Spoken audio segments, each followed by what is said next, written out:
সোমবারের অষ্টমী তিথি ভোলে বাবার পুজোর মহত্বকে অনেক গুণ বাড়িয়ে তোলে।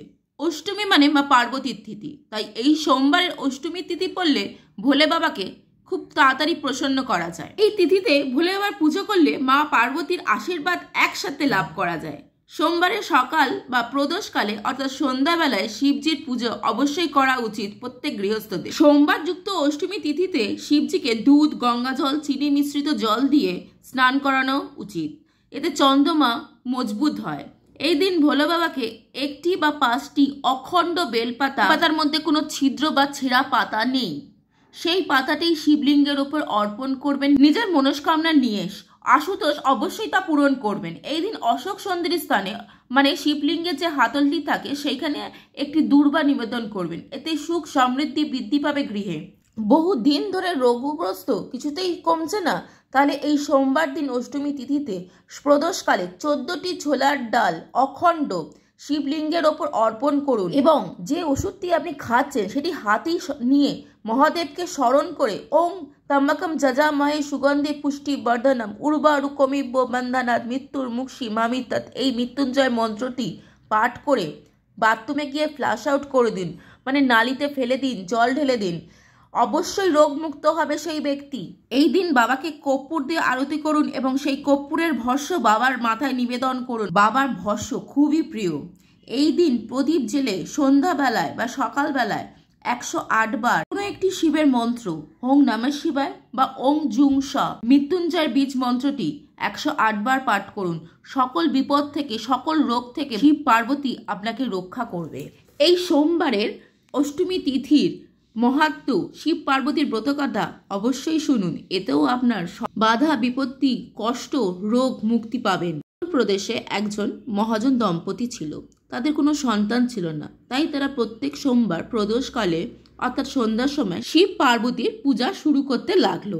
এতে পার্বতী তাদের উপর খুব প্রসন্ন হন এবং মহাদেবকে তাদের মনস্কামনা পূর্ণের কথা বলেন। মহাদেব পার্বতীকে বলেন এটি তাদের ভাগ্যের লেখা রয়েছে, যা পূর্বের কর্মফল।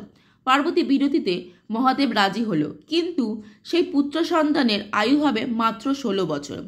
তাতে পার্বতী রাজি হলো। যথাসময় সেই মহাজনের সন্তান লাভ হলো একটি পুত্রে। সেই দম্পতি সোমবারে শিব পার্বতীর পুজো বন্ধ করল না, তারা চালিয়ে গেল শিব পার্বতীর পূজা অর্চনা। 15 বছর হলে মহাজন তার পুত্রকে তার মামার সাথে কাশীর উদ্দেশ্যে পাঠালেন মহাদেবের ধ্যান ও তপের জন্য, আর বললেন যাত্রাপথে যখনই শিবালয় পড়বে তখনই তোমরা সেখানে যাগযজ্ঞ, পূজা আদি, ব্রাহ্মণ ও দারিদ্র ভোজন করাবে। যাত্রাপথে তারা এমন এক শিবালয়ে এসে পৌঁছালো, দেখলো সেখানে একটি কন্যার পিতা কার্যে এবং কন্যাটিও কার্যে সারা পরিবার মিলে। তারা জানতে পারলো কন্যাটির বিয়ে ছিল, কিন্তু বর না আসায় সেই কন্যাটি লগ্নভ্রষ্ট হয়েছে। এই বিপদ থেকে তাদের উদ্ধারের জন্য তারা কোনো পথ খুঁজে পাচ্ছে না। তখন সেই ছেলেটি নির্ণয় নেয় সেই মেয়েটিকে সে আজ বিবাহ করবে। শিবালয় সেই মহাজনের পুত্রটি প্রথমে শিবের পূজা অর্চনা করে সেই কন্যাটিকে বিবাহ করে। সেই কন্যাটিকে পরের দিন তার পিতার কাছে রেখে সে আবার কাশীর উদ্দেশ্যে রওনা দেয় এবং সে ফিরে এসে তাকে নিয়ে যাবে বলে কথা দিয়েছে। এইভাবে তারা অবশেষে কাশী এসে পৌঁছায়। কাশীতে পৌঁছাতে তারা যথারীতি মেনে শিবলিঙ্গের পূজা অর্চনা, ধ্যান, যজ্ঞ শুরু করে। ব্রাহ্মণ ভোজন সবই করে যথারীতিতে। তবে 16 বছর হতেই ছেলেটি শেষ নিঃশ্বাস ত্যাগ করে সেই রাতে। তার মামা কান্না করে শিব পার্বতীর কাছে। সেই সময় ছিল অঘ্রাণ মাসের সোমবার অষ্টমী তিথি। কাশীতেই তখন স্বয়ং মহাদেব এবং পার্বতী ছিল। পার্বতী সেই কান্না শুনে ব্যাকুল হয়ে শিবের কাছে প্রার্থনা নিবেদন করে ছেলেটির প্রাণের। মহাদেব ছেলেটির কর্ম এবং ধর্ম দেখে প্রসন্ন হন এবং তাকে প্রাণ ভিক্ষা দান করেন।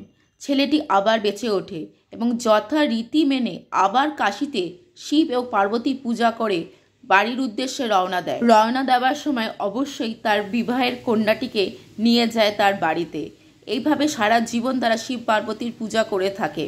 তাই তো শিব পার্বতীর পূজা করলে অষ্টমী তিথিতে গৃহে সুখ সমৃদ্ধি বৃদ্ধি পায়, বিবাহদের বিবাহ হয়, পুত্র সন্তানদের সন্তান হয় মাতা পার্বতী ও শিবের আশীর্বাদে। শিব এবং পার্বতীর শক্তিশালী মন্ত্রটি আজকে 108 বার পাঠ করুন। মন্ত্রটি হলো হর গৌর্যে নমঃ। চ্যানেলটিকে সাবস্ক্রাইব করে পাশে থাকুন।